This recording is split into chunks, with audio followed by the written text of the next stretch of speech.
नमस्कार दोस्तों, मैं आशीष कुमार आप सबका अपने YouTube चैनल पर स्वागत करता हूं। आज हम जो थ्योरम पढ़ने जा रहे हैं, थेल्स थ्योरम और मिड पॉइंट थ्योरम, ये एसएससी के एग्ज़ाम पॉइंट ऑफ व्यू से बहुत इंपॉर्टेंट है। हर साल इससे कम से कम 3 से 4 क्वेश्चन प्री मेंस को देखा जाए तो बनते हैं और बहुत इजी क्वेश्चन बनते हैं। अगर आपको थ्योरम याद है तो आप विद इन 2 से 4 सेकेंड के अंदर क्वेश्चन आप में सॉल्व कर लोगे क्वेश्चन को। तो आपको ये याद रखना है, इसको राइट डाउन करके रख लेना है अपने नोट्सों में, ताकि आराम से कम से 8-10 नंबर जो आपके एग्ज़ाम में वो कहीं जाए नहीं। ठीक है, तो चलो पढ़ते हैं थेल्स थ्योरम क्या है। त्रिभुज की 3 साइडें होती है, तो थेल्स थ्योरम क्या बोलते हैं कि त्रिभुज की तीनों जो साइड है उनमें से किसी एक साइड की अगर हम कोई पैरेलल लाइन खींच देते हैं तो ये जो पैरेलल लाइन है ये शेष 2 भुजाओं को समान अनुपात में बांटती है। तो ये x अनुपात y है, तो ये भी x अनुपात y है। पैरेलल लाइन यहाँ भी हो सकती है, यहाँ भी हो सकती है, तो वो समान अनुपात में बांटेगी शेष दोनों भुजाओं को। ये है थेल्स थ्योरम। या फिर इसको अगर ऐसे ही बोल सकते हैं दूसरे तरीके से कि रेखा त्रिभुज की किन्हीं 2 भुजाओं को अगर समान अनुपात में विभाजित कर रही है, अगर कोई रेखा त्रिभुज की किन्हीं 2 भुजाओं को समान अनुपात में विभाजित कर रही है तो वो रेखा तीसरी भुजा के समानांतर होगी। बात वही है, घुमा फिरा के ऐसे भी बोला जा सकता है। ठीक है, तो ये x अनुपात y में इसको विभाजित कर देगी। तो अब इसके बाद जो रिजल्ट निकल के आते हैं ना, जो थेल्स थ्योरम के रिजल्ट निकल के आते हैं वहाँ से क्वेश्चन बनते हैं। तो वो रिजल्ट अगर आपके माइंड में रहेंगे तो आप आसानी से क्वेश्चन कर लोगे। ये देखो, मैंने अगर ये लाइन है इसको अगर x अनुपात y में बांट रही है, इसको हो सकता है कि ये w अनुपात v, तो ये भी w अनुपात v हो जाएगा, ये x अनुपात y हो जाएगा, है ना। अब इसके बाद रिजल्ट क्या निकल के आते हैं, जैसे मैं अब इसको a b c और इसको मैं d और e। ठीक है, ये जो पैरेलल लाइन है ना, जो बी सी के पैरेलल है डी ई, तो ये पैरेलल लाइन अभी यहाँ से गुजर रही है। हो सकता है कि ये, क्योंकि हम इसके बीच में बहुत सी पैरेलल लाइन खींच सकते हैं और वो बाकी दोनों भुजाओं को समान अनुपात में बांटेगी, पर उनमें से कोई एक पैरेलल लाइन वो भी तो हो सकती है कि ये दोनों भुजाओं के मिड पॉइंट से होकर निकल रही हो। कौन सी भुजा? ए बी और ए सी के मिड पॉइंट से गुजर रही हो। जब ऐसा होगा तो वो उसको बोला जाएगा मिड पॉइंट थ्योरम। वो हम इसके बाद पढ़ेंगे। अभी फ़िलहाल यहीं देखते हैं क्या है कि अगर कोई भी लाइन किसी भी एक त्रिभुज की भुजा के समानांतर है तो शेष 2 भुजाओं को समान अनुपात में विभाजित करती है। तो इसके रिजल्ट क्या निकल के आते हैं कि ए डी अपॉन ए से डी तक, ठीक है, और डी से बी तक, A D upon D B. इसी प्रकार यहाँ से ए ई अपॉन ई सी, ए ई अपॉन ई सी। एक तो ये कहाँ से, यहाँ से यहाँ तक गए हम एक बार, फिर यहाँ से यहाँ तक गए। यही तो अनुपात है जो x अनुपात y जो हम बोल रहे थे, इस अनुपात में बांट रही है, तो इसका मान इसके बराबर होगा ना। एक तो रिजल्ट ये आ गया। दूसरा, हम इसको ऐसे भी ही लिख सकते हैं, क्योंकि सारा कुछ चीज़ के रिजल्टों के ऊपर क्वेश्चन बनेंगे, इसलिए आपको ये रिजल्ट है ना, ये सीक्वेंस में पता होना चाहिए। दूसरा रिजल्ट क्या निकल के आता है, ए डी। अब बात कर रहा हूँ मैं यहाँ ए से डी तक की, उसके बाद ए से बी तक की बात कर रहा हूँ मैं, ए से बी तक की, A D upon A B. A E, A से ई तक की बात कर रहा हूँ मैं, और फिर यहाँ से मैं बात कर रहा हूँ ए से सी तक की, ए सी। ठीक है, और फिर मैं बात कर रहा हूँ डी ई और इसके जो पैरेलल, जिसके पैरेलल है उसका नीचे बी सी, ये बराबर होंगे।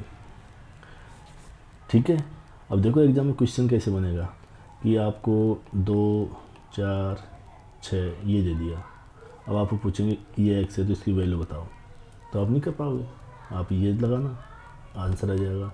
या फिर आपको हो सकता है कि ये दे देंगे और ये भी दिया जाएगा, और क्या बोलते हैं एक मिनट, हाँ ये दे दिया जाएगा, और आपसे ये पूछ सकते हैं इसकी लेंथ क्या होगी। ये सब देने के बाद तो क्वेश्चन यहाँ से ऐसे बनेंगे, आपको सिर्फ इनके जो रिजल्ट आया है ना थेल्स थ्योरम के, इनमें वैल्यू रखनी है और आंसर आ जाएगा अपने। अब पिछले जो लेक्चर जो हम सिमिलरिटी और कॉन्ग्रुएंसी पढ़े थे, वहाँ पे कुछ कंसेप्ट हम पढ़े थे कि कोई दो त्रिभुजों की हम जब बात कर रहे होते हैं तो या तो समरूप हो सकते हैं या फिर सर्वांग सम, या फिर नहीं भी हो सकते हैं। तो जो सर्वांग सम होगा तो वो समरूप होगा ही, पर जो समरूप होगा वो सर्वांग सम होगा, ये ज़रूरी नहीं है। ठीक है, तो अब यहाँ दो ट्रायंगल आ गए, तो मैं वही आपको चेक करूँगा। देखो आपको याद है, एक ट्रायंगल तो ये आ गया और दूसरा ट्रायंगल ये बड़ा वाला। तो मुझे आप एकदम हाँ या ना में आंसर आना चाहिए, बाकी बाद में बात है कि इन दोनों में triangle A D E, triangle A D E और ट्रायंगल ए बी सी में किस चीज़ की संभावना है, समरूपता की या फिर सर्वांग समता की, मतलब सिमिलरिटी और या कॉन्ग्रुएंसी की। मतलब संभावना किस चीज़ की है जो हो सकता है, चेक हम बाद में करेंगे, पर संभावना किसकी बनती है, मैं ये बस यही पूछ रहा हूँ। तो आप क्या बोलोगे, किस चीज़ की संभावना बनती है? सर समरूपता की बनेगी, सर्वांग संकृति। ये कॉन्ग्रुएंट तो हो ही नहीं सकते, तो हम देख के पता लगा लेते हैं इतना कि भाई यहाँ पे सिमिलरिटी हो सकती है, कॉन्ग्रुएंट हो या ना हो, पर सिमिलरिटी हो सकती है। कॉन्ग्रुएंट का हम एकदम क्लियर बता सकते हैं, क्यों? क्योंकि हम बोल रहे हैं सर कि कॉन्ग्रुएंट के लिए एकदम फोटोकॉपी चाहिए। तो ये तो भैया रह गए छोटे और ये भैया है बड़े, तो छोटे बड़े फोटोकॉपी कैसे हो गए, तो छोटे हो गए बड़े हो गए। तो एकदम डिक टू साइज जो साइड की होनी बराबर होनी चाहिए, एंगल बराबर होने चाहिए। यहाँ तो लेंथ ही अलग अलग हो गई साइडों की, तो ये कॉन्ग्रुएंट तो होंगे नहीं, समरूप हो सकते हैं। तो समरूप है ये दोनों। अब इसका पता लगाएंगे कैसे, कैसे पता लगा सर समरूप है? तो हम उसके लिए आपको टेस्ट पढ़ाए थे, side side side, side angle side, angle side angle, ये सब हम टेस्ट पढ़ाए थे ना आपको, वो चेक करने अपन के यहाँ। तो इसी में करते हैं यहाँ पे। और एक लाइन पॉइंट, एक लाइन में आपको पढ़ाया था, मतलब लाइन क्या, ये कंसेप्ट पढ़ाया था मैं आपको कब, जब पॉइंट लाइन और एंगल जो चैप्टर हम पढ़ाए थे, वहाँ पे क्या पढ़ाए थे कि अगर कोई भी दो लाइनें पैरेलल है, ठीक है, वो कोई एक लाइन उनको अलग अलग बिंदुओं पर काट रही है, अलग अलग बिंदुओं पर, तो वहाँ पे करस्पॉन्डिंग एंगल बनते हैं। करस्पॉन्डिंग एंगल कौन से, मतलब ये एंगल और ये एंगल, ये दोनों क्या होते हैं, बराबर, राइट। एक ही हो गया। दूसरा एक तो ये हो गया। अब यही जो प्रॉपर्टी है ना, यहाँ पे कौन सा एंगल है, करस्पॉन्डिंग एंगल। तो इसी की मदद से हम यहाँ पे इसके अंदर समरूपता का, सिमिलरिटी का पता लगाएंगे। तो जैसे ये पैरेलल है लाइन, इसको साफ कर लेता हूँ थोड़ा और।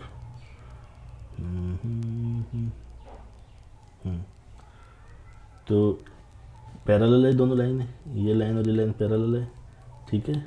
तो इनके बीच में जो यहाँ पे एंगल बनेगा थीटा, तो ये भी क्या होगा, थीटा। इधर जो एंगल बनेगा मान ले अल्फ़ा, तो यहाँ पे ये क्या बनेगा, अल्फ़ा। चलो सर ये तो हो गया, बात सही है, पर दो ही एंगल का पता चला है। आपको मैं सिमिलरिटी और कॉन्ग्रुएंसी पढ़ाया था, वहाँ पे बताया था अगर एंगल का जिक्र हो रहा है या फिर एंगल का जिक्र हो रहा है, तो वहाँ पे हम समरूपता, सिमिलरिटी का पता लगा सकते हैं, कॉन्ग्रुएंसी का नहीं। तो अब देखो यहाँ पर क्या हुआ कि ये जो एंगल है, ये जो एंगल है, ये जो एंगल है, ये दोनों ये तो बराबर हो गए, और ये तो कॉमन हो गया, इसको मान ले, मैं मान लेता हूँ बीटा, तो ये तो कॉमन हो गया, तो एंगल बराबर है, तो ये क्या हो गया, समरूप, सिमिलर है। तो यहाँ पे क्या पाई जाएगी, सिमिलरिटी, राइट। और बस अब आगे क्वेश्चन करते हैं। सिमिलरिटी पाई जाती है तो क्या होता है कि उनकी जो साइड्स का जो अनुपात होता है, वही अनुपात जो 1D यूनिट्स है, उनका परिमाप हो, उनकी अंत त्रिज्या हो, उनकी बाह्य त्रिज्या हो, उनका पेरीमीटर हो, या फिर जो बाकी जो भी 1D जो यूनिट्स है उनका सबका अनुपात क्या होगा, जो इनके अनुपात है उसी के बराबर, भुजाओं के संगत भुजाओं के अनुपात के बराबर। ठीक है। और एरिया क्या होता है 2D, तो एरिया क्या हो जाता है कि जो अनुपात है संगत भुजाओं को उसका स्क्वायर के बराबर। तो यहाँ पे एक रिजल्ट और निकल के आता है, कहाँ गया, हाँ, तो ये क्या हो गया, समरूप है। तो यहाँ पे एक रिजल्ट और निकल के आता है क्या, कि ट्रायंगल ADE, और समरूप जो होता है ना, इसको दर्शाने का ये चिन्ह होता है ना, ट्रायंगल ABC, राइट। बाप रे,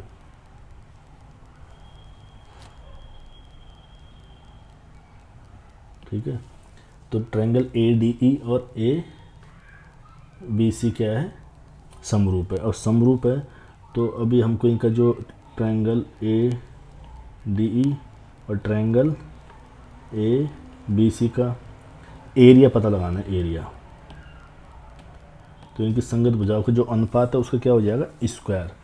तो इनका AD अपॉन AB हो, इसका स्क्वायर बराबर AE अपॉन AC का स्क्वायर, DE अपॉन BC का स्क्वायर, मतलब इनका स्क्वायर कर देंगे क्योंकि संगत भुजाओं का अनुपात ये है, तो इनका स्क्वायर कर देंगे तो वो क्या आ जाएगा, एरिया।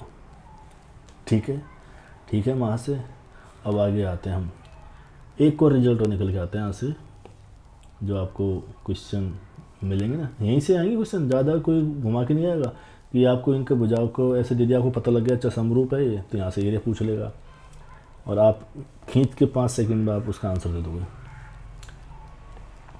कि ये ट्रायंगल बना दिया हमने। ठीक है। और ये जो पैरेलल लाइन थी, और ये A, B और C, राइट। और रिजल्ट हमारे सामने क्या है, D और E।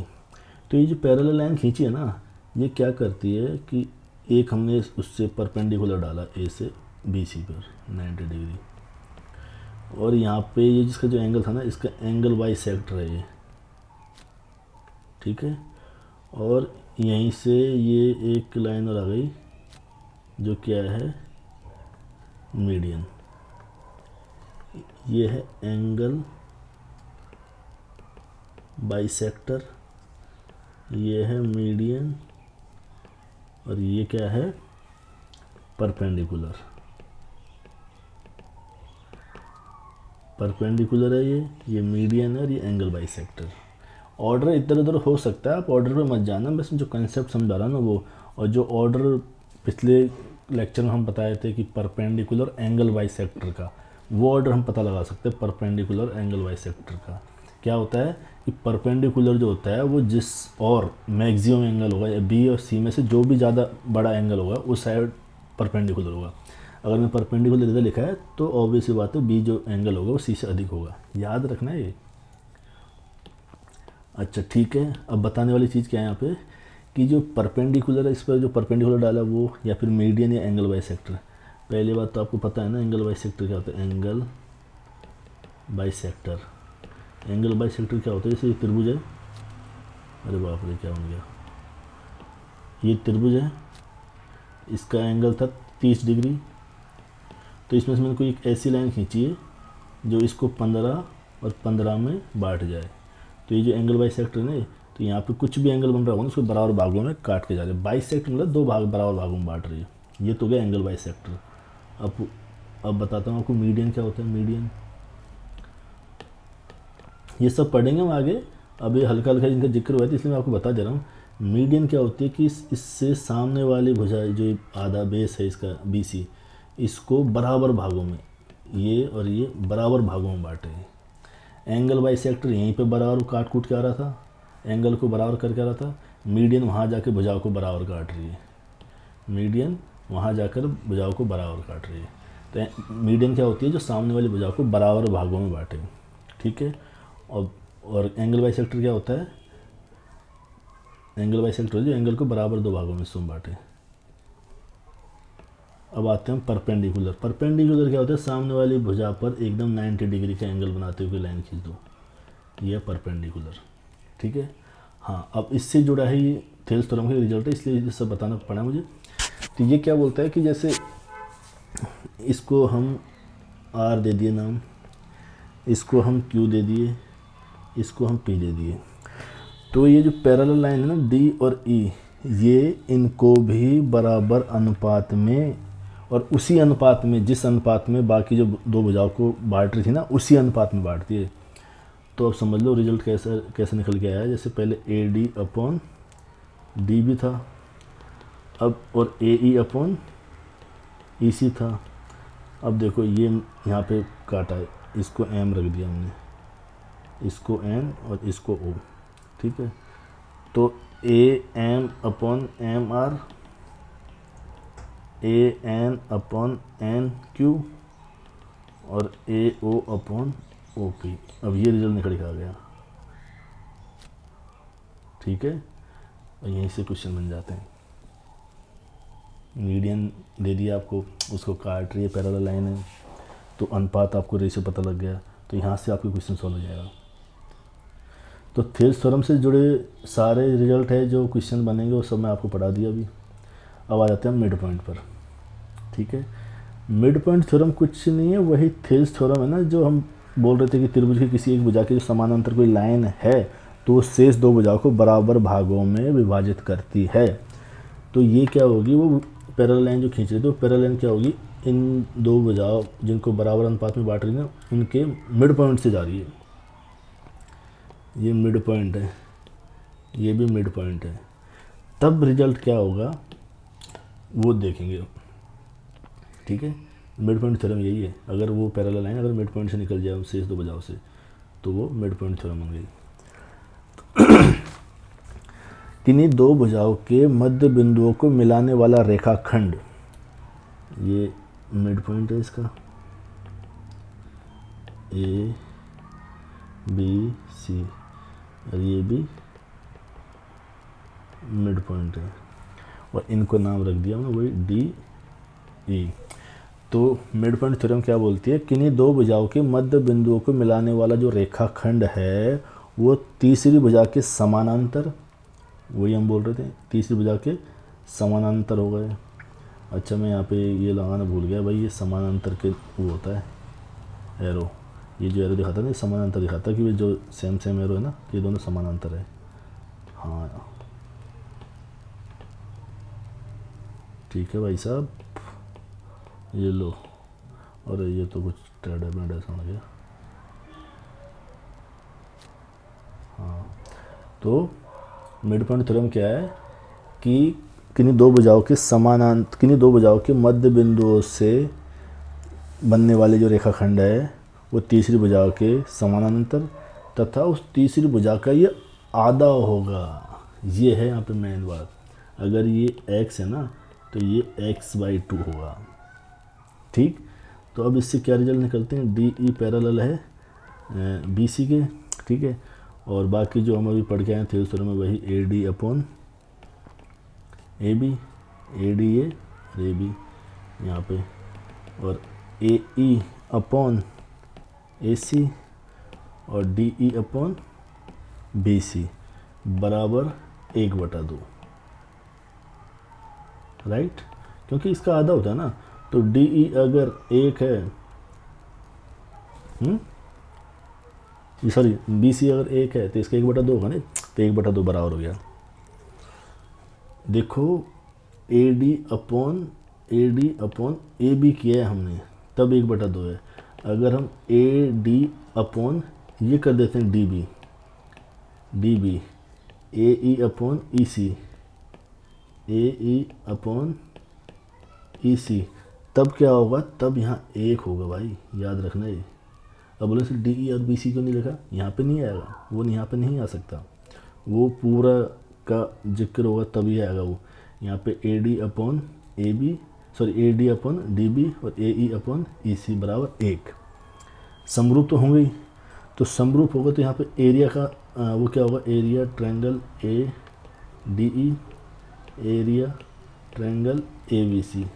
तो एरिया क्या होगा, हम क्या बोले थे भैया, इनका क्या होगा, स्क्वायर कर देते हैं। तो स्क्वायर क्या हो जाएगा इसका, 1/4। इनका एरिया का अनुपात क्या हो जाएगा, 1/4। तो ये थी अपनी मिड पॉइंट थ्योरम। समझ में आ गया।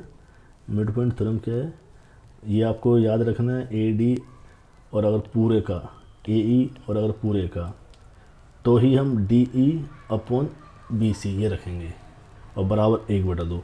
अगर हम ए डी अपॉन डी भी रख रहे हैं, ए ई अपॉन ई सी रख रहे हैं, तो 1 रखेंगे। और एरिया की जब बात आएगी तो ये पहले वाला है ना, इसके स्क्वायर करना है, 1/4 हो जाएगा, ना कि इसका। ठीक है।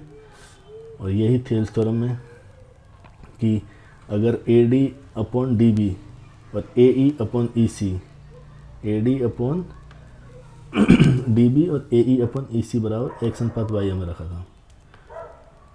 तो यहाँ पे जब हमने A D upon A B किया है, ए ई अपॉन ई सी किया, तब जाके हमने इसको शामिल किया है D E upon B C को। अगर हम यहाँ का कर रहे हैं ना कि A D upon D B, A E upon E C, तो इनको शामिल नहीं कर रहे हम डी ई और बी सी को। डी ई और बी सी को शामिल तब कर रहे हैं जब अगर A D upon A B पूरे का, क्योंकि ये छोटा है इस लाइन का और ये बड़ा हिस्सा, तो ये छोटा है तो ये इसका बड़ा हिस्सा है। ठीक है। तो इधर भी ए ई अपॉन ए सी, तब जाके उसको शामिल किया है। तो ठीक है, आशा करता हूँ आपको कुछ ना कुछ अच्छा समझ में आया होगा। और आप कमेंट करना, लाइक करना, अगर और कुछ रहता है इसमें कमी तो मैं और सुधार कर दूँगा। पर मैंने मेरे हिसाब से जितना कोशिश मैंने अच्छे से आपको पढ़ा दिया है, और कोई कमी रहेगी तो अगले लेक्चर में हम और अच्छे से कर लेंगे। ठीक है, पढ़ते रहिए आराम से। धन्यवाद।